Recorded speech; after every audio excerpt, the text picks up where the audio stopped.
আসসালামু আলাইকুম everyone, welcome to Nilu রসগর। কেমন আছেন আপনারা? আশা করি ভালো আছেন। আমিও আল্লাহর রহমতে আপনাদের দোয়ায় ভালো আছি। আজ আমি আপনাদের জন্য নিয়ে এসেছি ফিশ মশলা। এরকম একটা মশলা যদি আমাদের ঘরে রেডি থাকে তাহলে আমাদের রান্না খুব সহজ হয়ে যায়।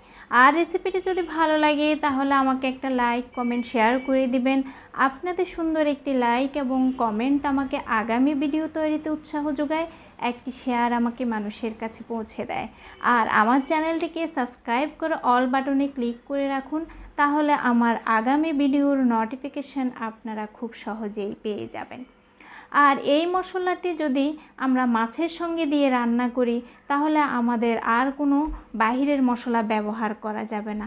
মাছের মশলা কিন্তু আমরা বাহিরেও পেয়ে থাকি, কিন্তু ঘরে যদি আমরা বানিয়ে থাকি তাহলে সেটা হয়ে থাকে একেবারে স্বাস্থ্যসম্মত। চলুন তাহলে রেসিপিটি আপনাদের উপকারে লাগবে। শুরু করে রেসিপিটি। এর জন্য নিয়েছি আমি প্রথমে জিরা নিয়েছি। আমাদের মেজারমেন্ট কাপ আছে যেগুলো, সেগুলোর 60 ml যে কাপ, তার 1 কাপ পরিমাণ জিরা আমি নিয়েছি। আর নিয়েছি আমি ধনিয়াটা নিয়েছি এই মেজারমেন্ট কাপের 1 কাপ থেকে আর একটু বেশি। এই 1 কাপ এবং মেজারমেন্ট কাপের 1 টেবিল স্পুন পরিমাণ যেই চামচ আছে সেই চামচের আরও 1 চামচ, মানে জিরা থেকে 1 টেবিল স্পুন পরিমাণ বেশি নিব ধনিয়া। তারপর নিয়েছি আমি এই টেবিল স্পুনের 4 টেবিল স্পুন কালো গোলমরিচ, আর সাদা গোলমরিচ নিয়েছি এই টেবিল স্পুনের 3 টেবিল স্পুন, অর্থাৎ 1 টেবিল স্পুন আমি কালো গোলমরিচ থেকে কম নিব সাদা গোলমরিচ। আর এই চামচটি হলো 15 ml, সেই 15 ml মেজারমেন্ট চামচগুলো।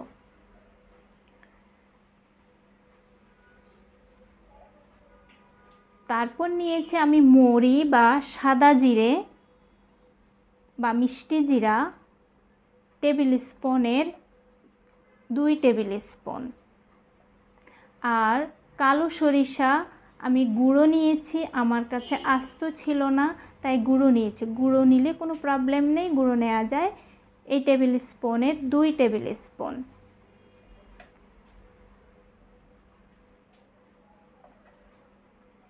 তারপর নিয়েছি আমি এখানে রাঁধুনি নিয়েছি এই টেবিল স্পুনে 2 স্পুন।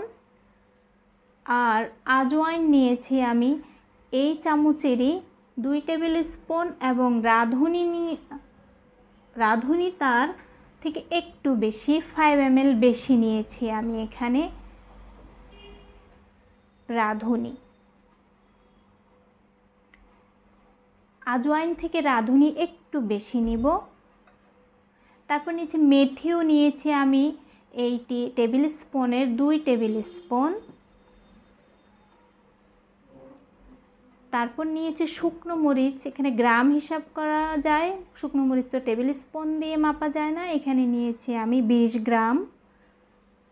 তারপর নিয়েছি আমি সাইট্রিক অ্যাসিড, এখানে 2 টিস্পুন।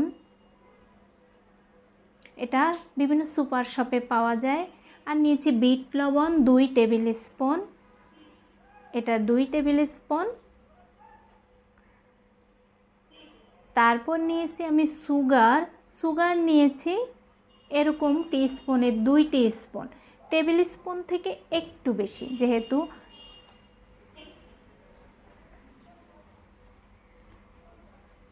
বিট লবণ নিয়েছি 2 টেবিল স্পুন, সুগার নিয়েছি 2 টেবিল স্পুন থেকে 5 গ্রাম কম হবে এরকম।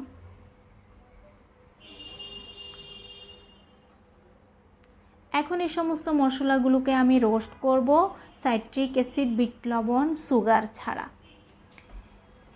এগুলোকে রোস্ট করা যায় না, আমি এগুলোকে গ্রাইন্ড করব। আর কালো সরিষা আমার গ্রাইন্ড করাই ছিল, তাই আমি এগুলোকে এখন রোস্ট করব না। এক সাইডে এদিকে দিচ্ছি।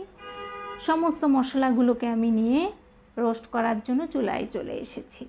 চুলায় কড়াই বসিয়ে দিয়েছি লো ফ্লেমে। মশলা কিন্তু লো ফ্লেমেই ভাজতে হয়। আমি প্রথমে দিয়ে দিলাম ধনিয়া, জিরা, মিষ্টি জিরা, এগুলো একটু মোটাতে আগে দিয়েছি। তারপরে মেথি, গোলমরিচ, সাদা গোলমরিচ, তারপরে আজওয়াইন, তারপরে হচ্ছে রাঁধুনি, তারপরে দিয়ে দিলাম লাল মরিচ। এগুলোকে আমি এখন রোস্ট করে নিব 2-3 মিনিট। একেবারে লো ফ্লেমে, হাই ফ্লেমে মশলা ভাজা যায় না, পুড়ে যায়। আর পোড়া মশলা তরকারির টেস্ট নষ্ট করে ফেলে। মাছের টেস্ট তো তেতোই লাগবে পোড়া মশলা দিলে। তাই এগুলোকে শুধু ময়েশ্চারাইজার যাওয়া পর্যন্ত আমি এগুলোকে একটু রোস্ট করে নিব। রোস্ট হয়ে গিয়েছে। আর এই মশলাকে আমি এখন ডিশে ঢেলে ঠান্ডা হতে দিব। মনে রাখবেন মশলা গরম অবস্থায় গ্রাইন্ড করা যায় না। আমি এগুলোকে ঠান্ডা করে তারপর গ্রাইন্ড করব। এখন যেই উপকরণগুলো আমি রেখে দিয়েছি ভাজা ছাড়া, এখন আমি সেই উপকরণগুলোকে গ্রাইন্ড করে নিব।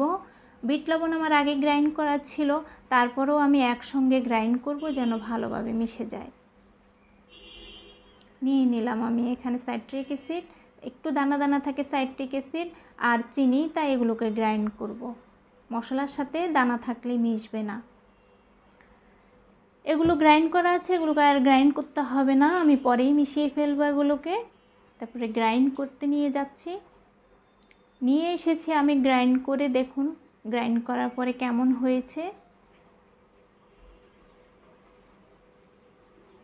এই যে একদম সুন্দর পাউডার হয়ে গিয়েছে। এখন আমি একটা বাটির মধ্যে ঢেলে এক সাইডে রেখে দিব। কি করব সেটা পরে আপনাদেরকে দেখাবো। দুটোই এক সাইডে রেখে দিচ্ছি। এখন মশলাগুলো আমার গ্রাইন্ড করা হয়ে ঠান্ডা হয়ে গিয়েছে, আমি এখন গ্রাইন্ড করব এগুলোকে। আমি এখন একটা গ্রাইন্ডার জারে নিয়ে নিচ্ছি।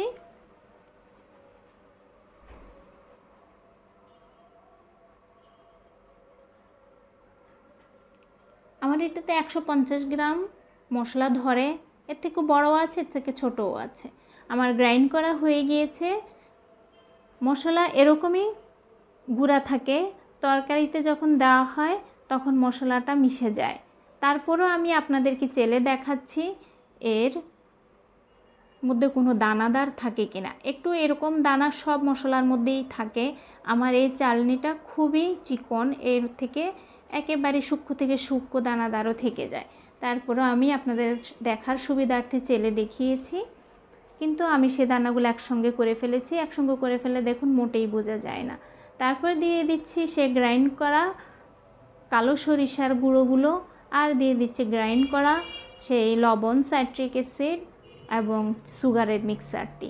আমি ভালোভাবে মিশিয়ে নিচ্ছি, কিন্তু একটু দানা দানা হয়ে যায় যখন পাউডারের সাথে মিশে। এগুলো চেলে এগুলোকে আমি সমানভাবে মিশিয়ে নিচ্ছি।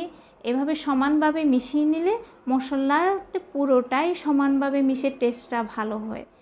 তরকারি দিলে তখন সমপরিমাণ সব কিছুই আপনার তরকারিতে যাবে মশলার সাথে, তখন টেস্টটাও ভালো আসবে। আমি সব আবার চেলে নিয়ে সমান করে নিয়েছি। এবার আমি এগুলোকে একটা কাঁচের জারের মধ্যে ভরে রাখবো।